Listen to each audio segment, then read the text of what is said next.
So in this lesson, we're going to continue our look at breakaway objects, and now we're going to take the grill here and break it apart into individual pieces.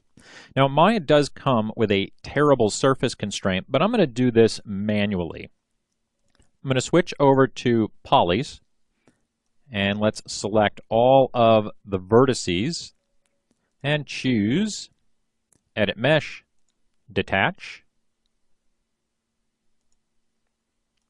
Okay, and that will break all of those apart, and we'll just double check. I'm just going to grab a face. Okay, and you can see we can just kind of pull that face right off. That's perfect. That's exactly what we're looking for.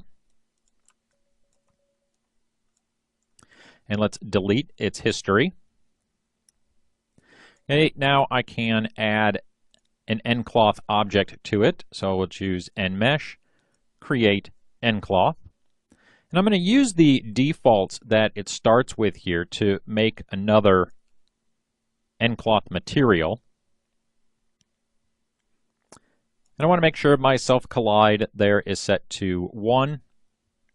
And let's add a bounce value of 0.5, friction of 0.8, and just some stickiness there, just so that our pieces don't go flying all over the ground there and they actually come to a stop at some point. I'll leave all of my resistance alone, as well as that restitution angle, because I'm going to come in with a fairly heavy rigidity. I'm going to use a value of 5 and check Use Polygon Shells. And what this will do is it will apply these materials to each and every face. Okay, so they're not really going to be seeing each other, although they will collide with each other, but it's not going to act as one single surface. It's going to act as hundreds of individual surfaces. Okay, and that's coming from that Use Polygon Shells.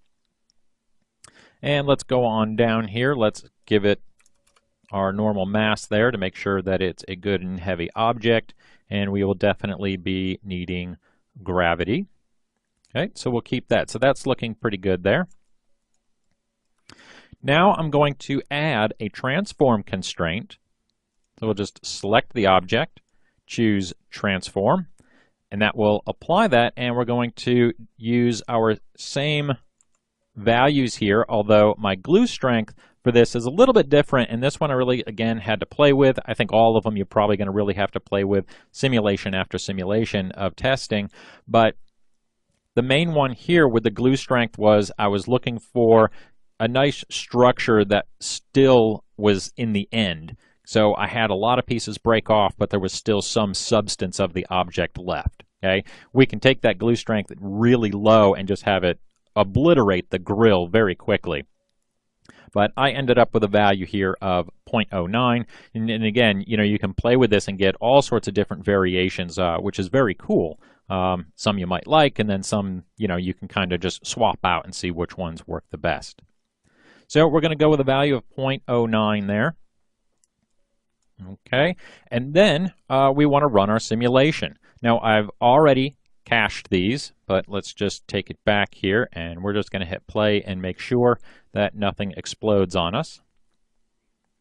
Okay, and bingo, it is going to. I forgot to do something, so good thing I'm checking there. So let's just go back, and the main thing I forgot to do was to take that transform constraint that's on my grill, and I want to place that under my locator. Okay, and again, that locator has all of my animation on it.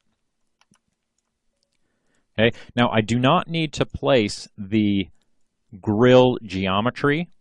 It's not going to hurt if I do, but I don't need to place it under the locator because the transform constraint is going to be doing all of the work. So I'm not relying on my locator animation to move the grill at all.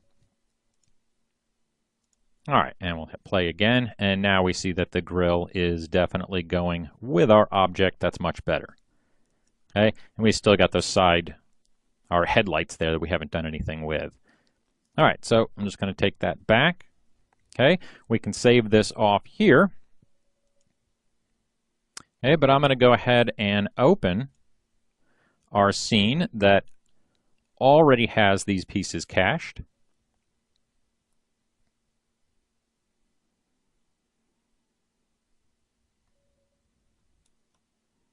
Okay, there we are. And let's just turn on those constraints again, just to make sure. And we want to make sure our nucleus is active, and it is. Okay, we should be looking pretty good. And we'll hit play. And let's go to a camera that's actually going to show us everything that we want to see. So I'll switch to, I have a camera here that's already constrained to my animation. And I'm going to select the pieces that we really want to focus on, just so we can see those a little bit better. And we'll hit play, and that's going to work off of my cache file. Okay, and we can see, boom, our side mirrors get thrown and our grill gets pretty well shattered there. Okay, and then it comes down to settling in its final position, and I still have a lot of the grill left there. Okay, which I kind of like just because it gives it a little bit more depth. Again, you know, there's always a difference between doing things cinematically and doing things realistically. Okay, we're going for that cinematic look, so some of the realism gets thrown out the window there. But you know, the grill is it's not a head-on collision. We're still going to have a lot of our little grill parts there. Okay, and that takes care of our look at breakaway objects, or our final look at breakaway objects.